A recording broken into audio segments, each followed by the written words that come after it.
We don't know about you, but we feel like the word narcissist is a bit overused. It's like social media hyped that word up way too much, and now everyone uses it for everything. However, not everyone is a narcissist. Some people are emotionally immature. You might be thinking to yourself, emotionally immature? When we first heard the term, we were intrigued, so we did some research, and once we understood it, we had to come on here and share. And we're positive that after we share more on emotional immaturity, we're sure you'll start to see that there might not be as many narcissists in your life as you thought, but instead, they are emotionally immature. Wow. Like a vacation. You feel like everything I've been wanting and waiting for. And every day I'm wanting more. Even though we had a minor slip-ups, we're never, ever, ever giving up. Got the modern Gina kind of love. Real shit that comes from above. And my friends ask me how I know that you are the one. I know you're the one. I know you're the one. Hey, everybody. Yo, what up, fam? Welcome to the Show Up and Show Out podcast. That's right. So we know what you guys are thinking. It's been a long minute. We get it. And we said that we were going to make sure that we're on here as often. But hey, people, life happens. And we have our own lives we have to live. Yes, sir. And of course, we've been dealing with our little one who we found out has autism. So again, that's just basically what we've been dealing with, truth be told. So, but here we are. That's right. Here we are. And y'all, do we have a show for you today? Yes, sir. We are going to be talking about emotionally immature people, the traits that help to identify them, and how to handle them if you find that you have 1, 2, 3, or 4 in your life. That's right. Or more. Mm-hmm. All right. And so y'all know me by now. You know I'm going to have to start off with some definition. With a definition? Yeah. So that's my wife for you. So first, the definition of a narcissist. So as we it's jump a noun. Right into it. It's a noun. There you go. It's a noun. And it's a person who has an excessive interest in or admiration of themselves. So narcissists who think the world revolves around them, basically. Emotional immature folks, though, there are those that are not able to self-reflect, they deflect or blame others as a coping mechanism. Let me read that again. Those that are not able to self-reflect, they deflect or blame others as a coping mechanism. And I know y'all know plenty of people like that out there. Oh my gosh. All the time. Y'all. They never take any type of accountability. It's all everybody else's fault. Exactly. Nothing that they have ever done. Even though they had the biggest part to do with everything. Yep. It's everybody else's fault except for theirs. Exactly. The world, well, we're going to get into some of these, but it's like the world's against me. That's right. Those type of folks. So from those definitions, you can see that narcissism and emotional immaturity are two totally different things. However, they do have some similarities in terms of the traits, okay? But we're going to be focusing on emotional immaturity. So, babe? So a key trait of emotional immaturity is a desire to blame, deflect, project onto other people. All day, every day. Emotionally immature people externalize their uncomfortable emotions. And basically what that is, if you want to kind of like bring it down to regular level here, is they aren't able to accept the idea of sometimes you have to be comfortable with being uncomfortable. In your own skin. You know what I mean? Like sometimes you just have to be be comfortable with being uncomfortable, knowing that that's just a part of life. That's right. And as much as you don't like it, you have to embrace the suck. Yeah, you do. Pretty much. You really do. And these folks that are emotionally immature, they don't want to do that. And so what they do is, rather than take all of that and kind of process it internally, they want to project off to other people or deflect their accountability that they should be taking for themselves off to other people and blame other people for the way they are acting, which if you know us, you know we always say that nobody can make you do anything. Right. It's your own choice. There you go. You got your own free will to choose exactly what it is. You know what's right. You know what's wrong. And if you choose to participate, own it. Exactly. Own it. Take accountability of your actions. We have that a lot in this world, especially in situations where there's infidelity. Totally. A lot of people don't take accountability for their actions. It takes two people to tango, or however many people is involved in the infidelity. All of those people played a part, whether willingly, whether it was manipulation, whether it was con games. It's one now. The only way that I would say that you couldn't play a part is if you truly did not know. Right. But if you knew, exactly. And even at some point, even if a person sits there and tells you flat out, I'm with someone, and you still choose to mess with them, you're taking account at that moment.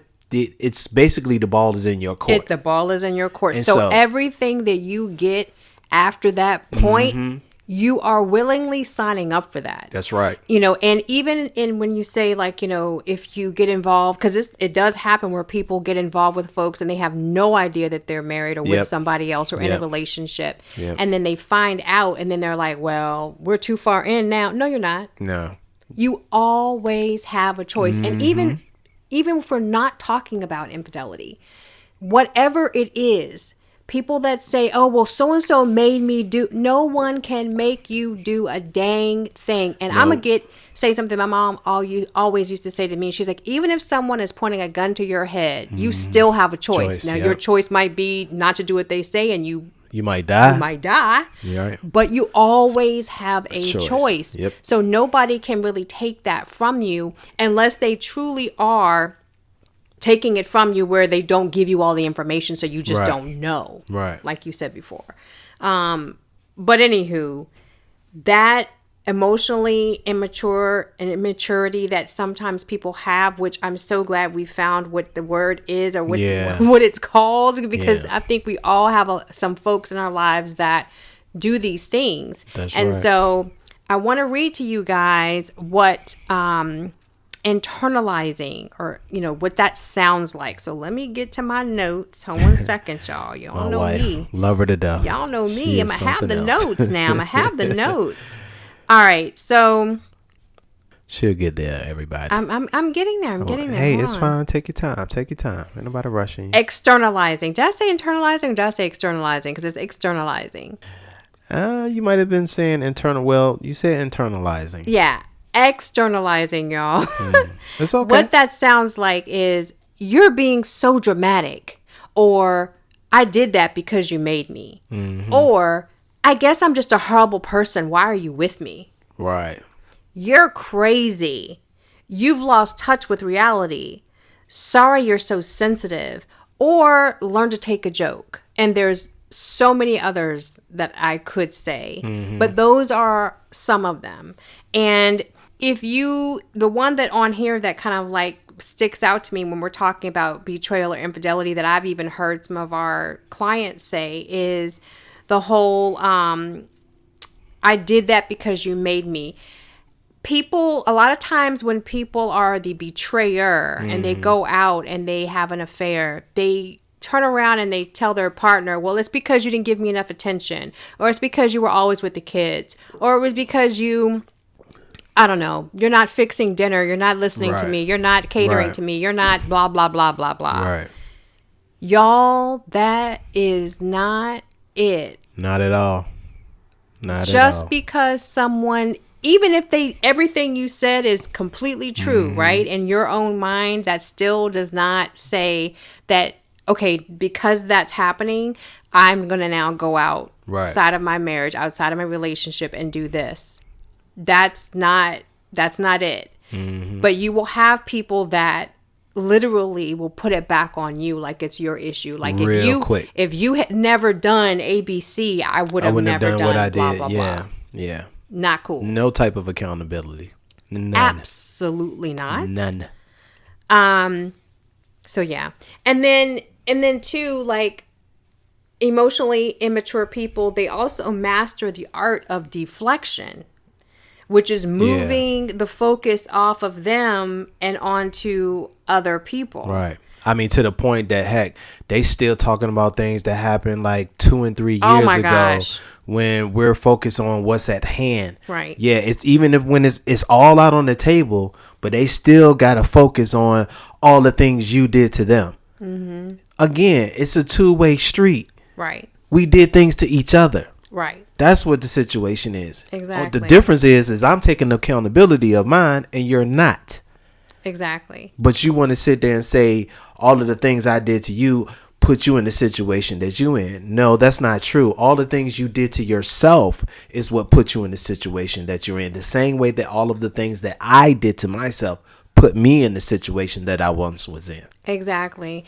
And the thing too about deflection is you can kind of pinpoint when it's happening, right? Yep. When you ask somebody a question, my mom used to always call those type of questions like porcupine questions, where you ask somebody something and then they turn around and ask you the same thing. Yeah. So that's kind of like, that's kind of like how I look at deflection as well, is when you're saying something to someone about what happened and then they turn it around and then now you find yourself answering the question or trying to figure out, well, is that right? Did I do? Right. You know what I mean? Right. Like, that is not cool. And I've got some examples of deflection for you. I'm sure you do.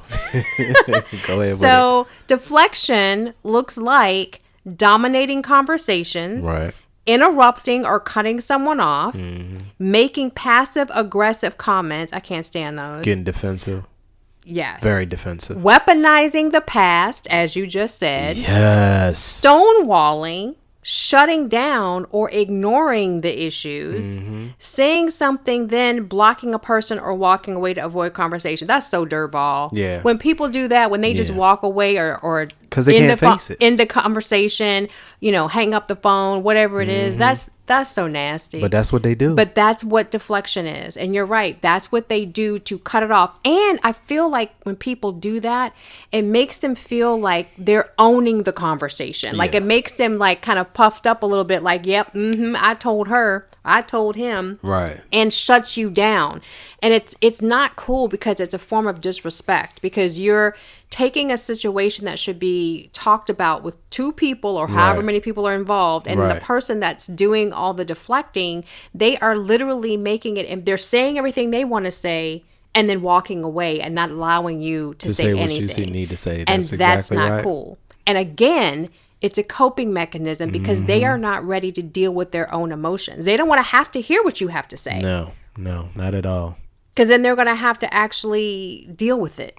Yeah, sometimes dealing with it is tough, but hey, again, once you deal with it one time, then you're done with it.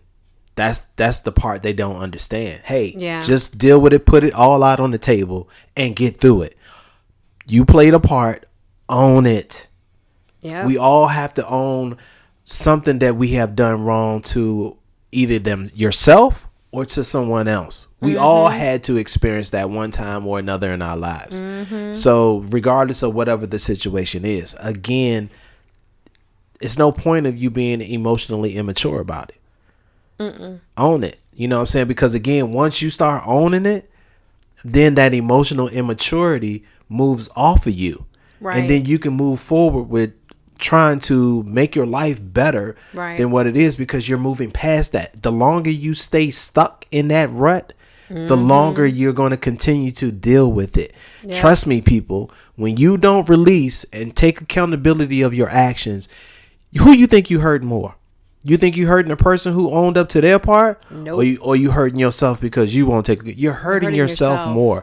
You're hurting yourself internally so much more. We cannot again tell you how much you are hurting yourself.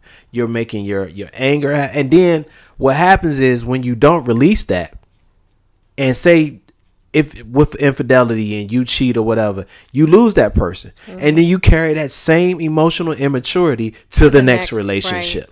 Right. Exactly. And it's like a continuing cycle that just continues to go on and on and on and on, because you're not growing up and trying to get out of that daggone rut. Right. Period. And it also, we have a podcast episode where we talk about getting stuck in the pain, and this ties well into that as well, because what happens is, you are so emotionally immature that it's impossible for you to talk about the issues at hand and move through them. So you stay stuck, because when you're doing all this deflecting and blaming and weaponizing the past and doing all this stuff, you're staying in that same situation and you're not allowing yourself to move through it. You might take a couple steps forward, but you're taking like 5 steps back and staying in that stagnicity. And you don't want to do that, but it's, again, you not wanting to cope with your own internal emotions.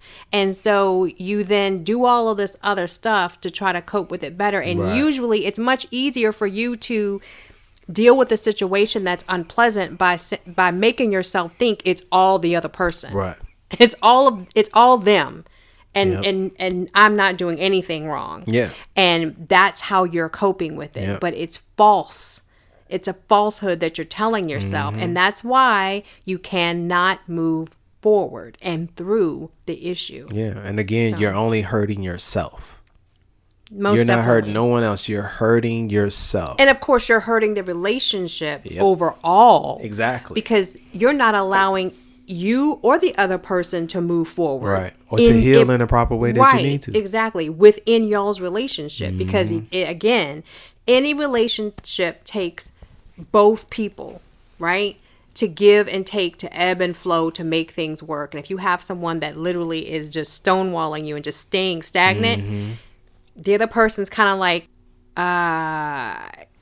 they can't really do anything. They can do something for themselves. They can heal themselves. They can get better with themselves. But in terms of you both, you're making it hard overall, which is why a lot of marriages and a lot of relationships, when that happens, there's nothing more for that person that really is trying to make things work to do but to leave. Exactly. If the other person is just not allowing themselves to move past all the things and deal with the issues at hand and heal from them. Right. And it's nothing but constant pain that's just going on and on and on and on and on and on. Nobody wants to be stuck in no pain. They don't. And nobody wants to deal with you when you stuck in pain and you can't truly get over it. Don't say that you over it when you still talking about it. Don't say you over it when you constantly bringing things up or, you constantly got little reminders around to remind you of what happened or what a person did to you. That's not you getting over it. No, it's not. It's not. You have to find a way to move on, people. Yep. That's just what it is. You have to find a way to move on. If you want to have a better life, find a way to get out of that emotional rut, period. Exactly. Now, what I'm going to do right now is I'm going to give you guys a comparison of emotional immaturity and then emotional maturity, okay, and what that looks like. So someone who is stuck in that immature state and is not willing to cope with their own emotions, and then someone that actually is healing and or healed, and I guess you're not always all the way healed ever, really, but healing on your healing journey, and you recognize things, you're taking things, and your accountability for your actions. So what that kind of looks like is, and I'm going to do the verses here. So this is emotional immaturity: defensive and shut down to conflicting ideas. Emotional maturity is receptive to feedback and open to other perspectives. I can't even speak. So let me say that again. Emotional maturity on that same level is receptive to feedback and open to other perspectives. Emotional immaturity, rigid, sees everything from their own point of view. Emotional maturity can step outside of themselves to see another perspective. Emotional immaturity lacks sense of self and projects image. Emotional maturity has a developed sense of self and is authentic. Immaturity, habitual knee-jerk emotional reactions. Maturity takes time to process emotions before reacting. Immaturity feels attacked and like the world is against them. Maturity feels a sense of peace and stability. And then emotional immaturity mocks or criticizes from a place of insecurity. And then maturity is encourages others and believes in their capability. Yeah. There are distinct differences in that. Huge differences. Exactly. And I think that, if you really sit down and you look at them both, like, which one do you want to be? Like, I look at immaturity as like a kid, throwing a tantrum, right? You're so upset with what's happened or whatever that you're just not listening to anyone. You're not taking instruction. You don't care about their emotions. It's all you. You're not processing all of the information that's being stated between the conversation, whatever you're saying as well as what they're saying to you. Right. And you're focused on you 100%. You don't care what they say. You don't care how they say it. You don't care what their feelings are. You don't care what their perspective is. All you care is about you. And that's like a child. Those are our toddlers and our kids, right? Even our teenagers. True that. Those are kids. And then the maturity comes in when you're an adult. And when you're able to understand that not everybody's going to think like me. Right. Not everybody's going to do things like me. Okay, how can we move forward? How can we effectively communicate? How can we get things out on the table and you understand me to the best of your ability and vice versa? Knowing that you might have to agree to disagree. Which is okay. You might have to let bygones be bygones and stop talking about the past and just move on and say, okay, we're here right now. How can we move forward? Let's deal with the now and the future. Because a lot of times going back and dealing with the past, it don't get you anywhere. No, it does not. But again, at the end of the day, talk about the past one time and then move forward. Yep. You can't control anybody else, but you can control what you feel and what you think and how you see things. And again, it's okay to agree to disagree. We're not living in a perfect world. Yep, exactly. Now this next piece, this is like, it's gonna probably feel uncomfortable for some people, but I'm gonna let you read this, babe. The biggest thing to understand about emotionally immature people is you can't get through to someone that is not willing to self-reflect or have someone see something they are not willing to see. Booyah! You can't. You cannot. You just cannot, people. You cannot. You can talk to you blue in the face if they will not. If they will not let down that wall that they have up and be vulnerable to accept exactly what you're saying, whether they like it or not, but just accept what you're saying and really process what you're saying and try to be a little bit understanding. In other words, put themselves in your shoes and try to understand exactly where you're coming from. Then they're just not going to get it.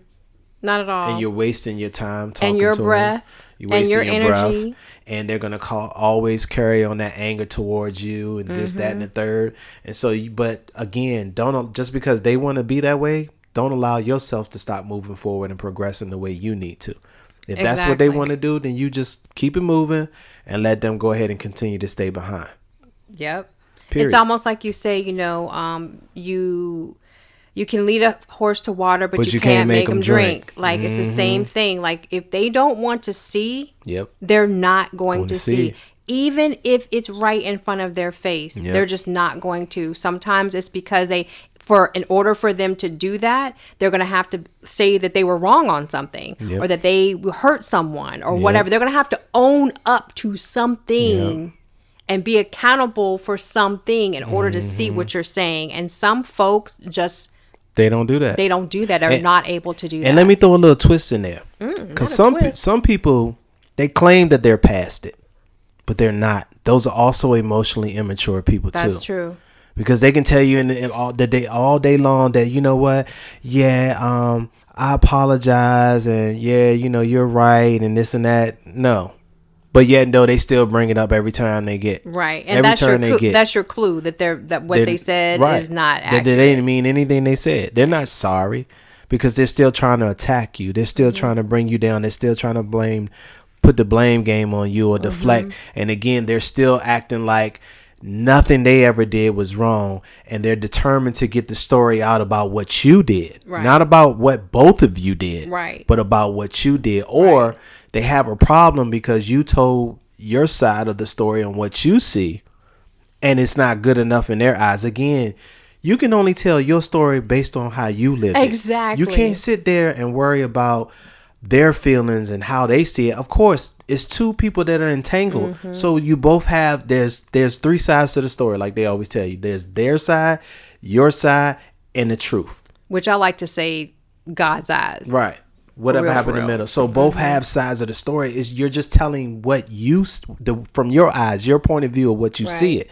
I'm not asking you to agree with it, but this is my point of view and how I tell it. But I'm not going to sit there and keep dwelling on something.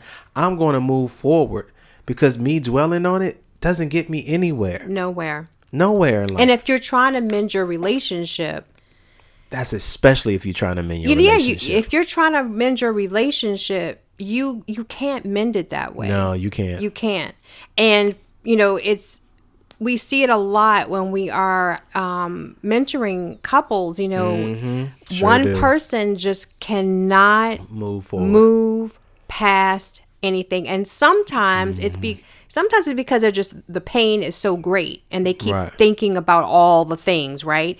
But then sometimes it's because they actually have their own stuff that they don't want to bring forth, that's contributing to those thoughts and contributing to them not being able to move forward. And so they just get stuck there because they're not willing to own up and work through things, and not willing to deal with exactly. What it is that they the part that they played. They're just not willing to deal with that. Yep.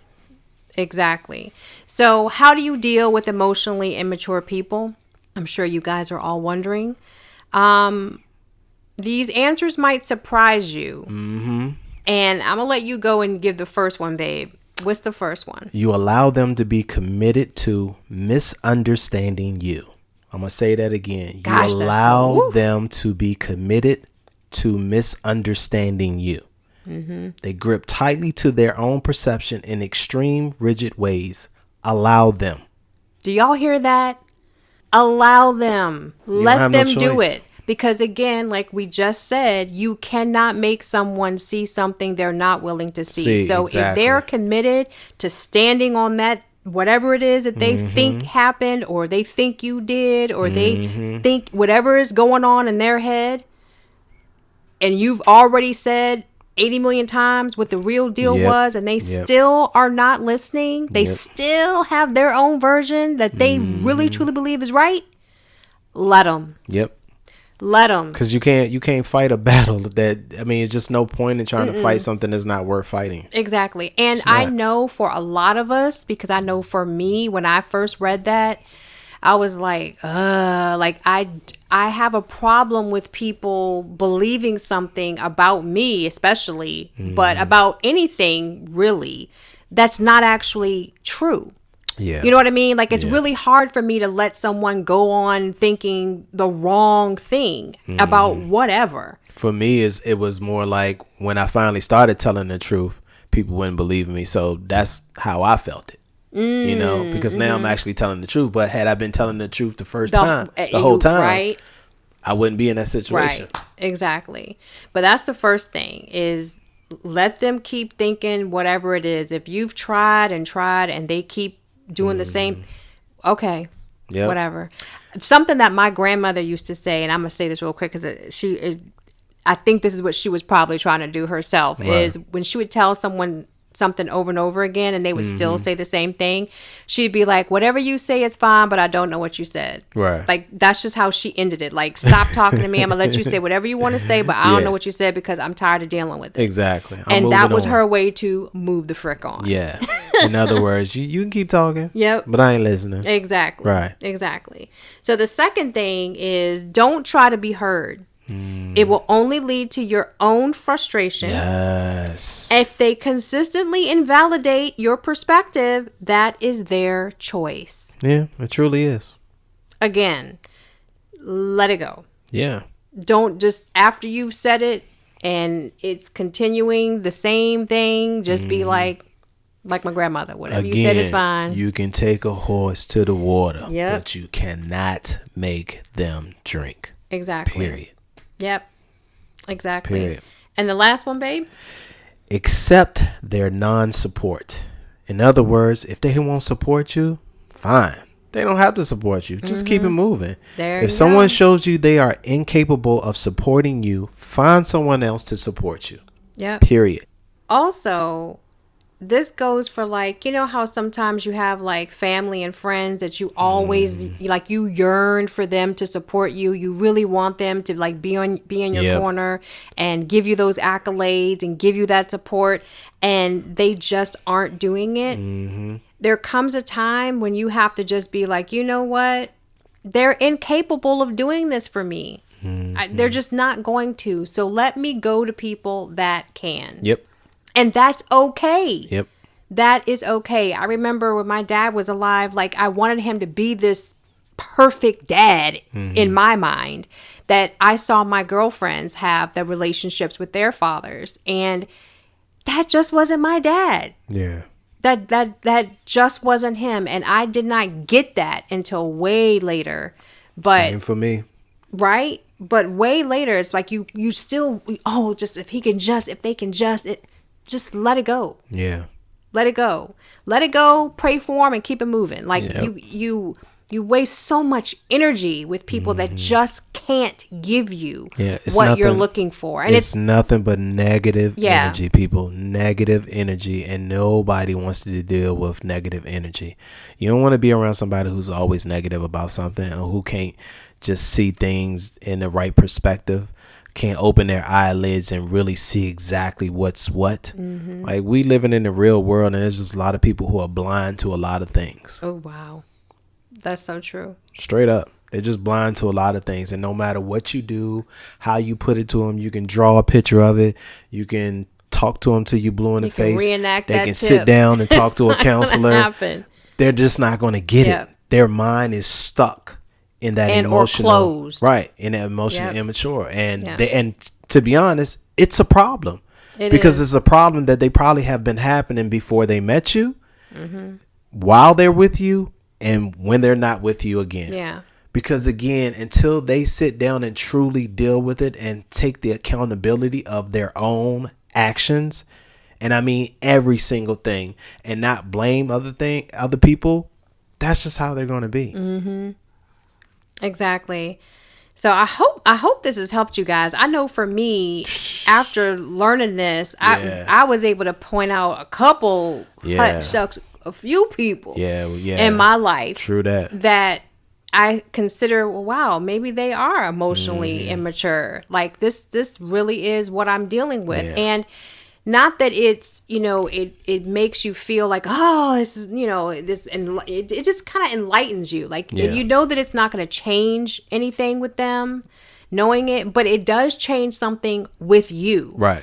You knowing what the things are, what the traits are for an emotionally immature person, it allows you now to identify with it. Exactly. And then be like, I got it. Something went, that light went yeah, off there in you your go. head. That ding, ding, ding, So ding, I'm going ding. to treat you a little bit differently so that you don't get me frustrated. So you Right. don't get me, out of I'm my not playing comfort into you. zone. Yeah. Well, not out of your comfort zone, but that I'm not playing your game. Yeah, I'm not playing your game. I'm not gonna feed into all that you're trying to dish out. Ain't nobody got time for that. That's Once right. you see that, then you're easier able to, move different ways Yeah, when you're yeah. dealing with those types of folks. You That's know what I right. mean? And you can understand them better. You can give them a little bit of grace, like you just aren't gonna get it. Right. So I'm no not matter gonna what waste I do, our you time. just right. You're not going to get it. So Yeah. Babe, how did you feel learning about it? I mean, I know we both were like, whoa. I thought it was deep. Yeah. I thought it was really, really deep because it explains a lot when it came to a lot of people that I've had to deal with. Mm-hmm. Even in my infidelity, when I did the things I did to you, people that I dealt with, they still can't accept certain things. Mm-hmm. They can't accept their part in what they played. Mm-hmm. I'm telling my view through my eyes, Right. and it is my truth. Right. It may not be their truth, Right. but it is True. my truth. Yeah. But the point is that I've grown and moved on from that. Right. And everything that I needed, the people that I needed to tell it to, like you and my family members and my kids, which, hey, people, I want to put this out there, FYI. When I sit there and did my infidelity, I made the choice to sit down and put it all out on the table to my wife first and foremost, because she wouldn't be here right now if I didn't do that. I had to spill all the beans to her. Mm-hmm. But also, I took it a step further. And this is, hey, to each his own. You do what you feel you need to do. I next went to my family members, my kids, of course, first. And then I went to, my parents, my mother-in-law, even some siblings. I talked to them on my side as well as my wife's side, and friends that I felt that were very important. Yeah. And I told them flat out all of the things I did. I didn't sit there and sugarcoat anything or hide anything, but I took the accountability and the ownership, and sometimes when you're able to do that, you find out you have more support than you think you don't have when you take that accountability. But at the end of the day, the people I decided to go around and do what I did with, I'm not blaming them. It's not their fault. They played a part like I played a part. Right. I can only blame myself for the things that I did. Right. Yes, I was very immature. Yes, I was messed up mentally because of my clinical depression. Exactly, which that was the start of it all. It really took me out. I wasn't the same for the longest time. Yeah, you weren't. To the point that I just lived. I didn't worry about who I hurt. I didn't care about how I hurt. I was reckless. Yeah. It was like I went back to how it was when I was a kid growing up in foster care. I didn't care whether I lived or died. Yeah. It's almost like you were self-sabotaging, Right. but that's a whole nother episode. Yeah, but that's what. But again, just knowing that I'm in a position that I'm in now to actually give back to other people and to help them that see that, hey, you can overcome it all. Yeah, there's a lot of steps and things you have to do, but you can overcome it all. You can win. And hey, for you people out here who think that my marriage and my relationship can't work because it went this bad, no, that's all in your head. Yeah. If you truly love each other unconditionally and you're willing to work it out, you want to stay with each other, you can work it out. You just have to be forthright with everything and open and honest and leave no stone unturned. Mm-hmm. And even with the emotional immaturity, that's nothing that you have to hold stake in. Right. You can change that. Yep.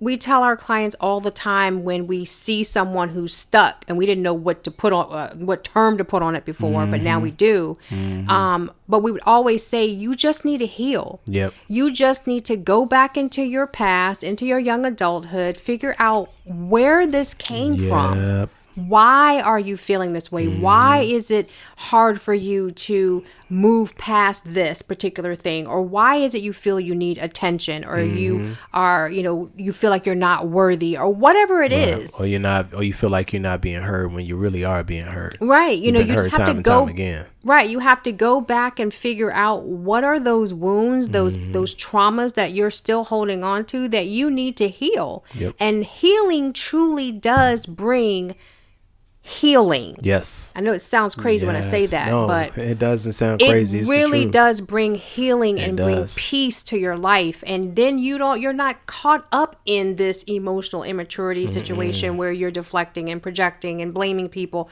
You actually can take accountability for your own actions. You actually can listen to someone and say, I understand where you're coming from. Yep. And I might not agree with everything that you did, but I understand where you're coming from, and you can move through hard things and painful things.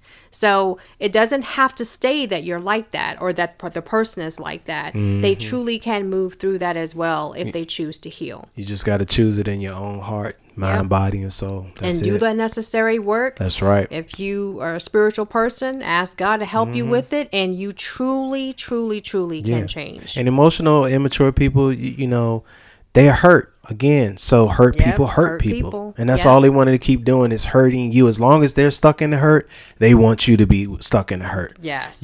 But you have a decision to make whether you're going to be stuck in the hurt with them or not. Exactly. Because you have that choice. We all have a choice. This is true. So what are you going to do with it? Yes. So you guys, we hope this has enlightened you as much as it has us. I know and will for help me it you, did. right? and we hope that it helps you navigate those relationships that you might have with emotionally immature folks. Help you identify who they are and then what you need to do in order for you to deal with them and have an amicable relationship with them, or not deal with them and move forward, or not. It depends on who it is and if you want them in your life, right? So right.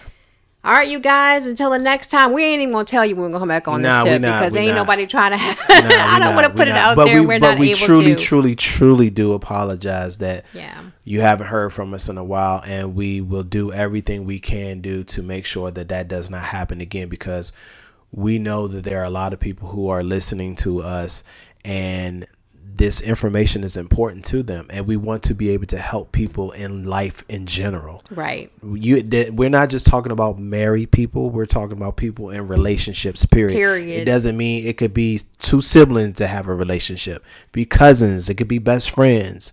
It doesn't matter. Now, all of our information ain't going to be, it is relationship Well, we're talking about as far as the emotionally immature. Right here, yeah, but this right here, and then some other things too. I mean, you can apply to different relationships. Yeah, I mean, it can apply to all types of relationships, even work relationships. That's just what it is. It's it doesn't have emotionally immature. It doesn't have one. No, it could be anybody. Right, it could be anybody. So, all right, you guys. Till the next time. On the Show Up and Show Out podcast. See ya. Holla at your boy. Peace.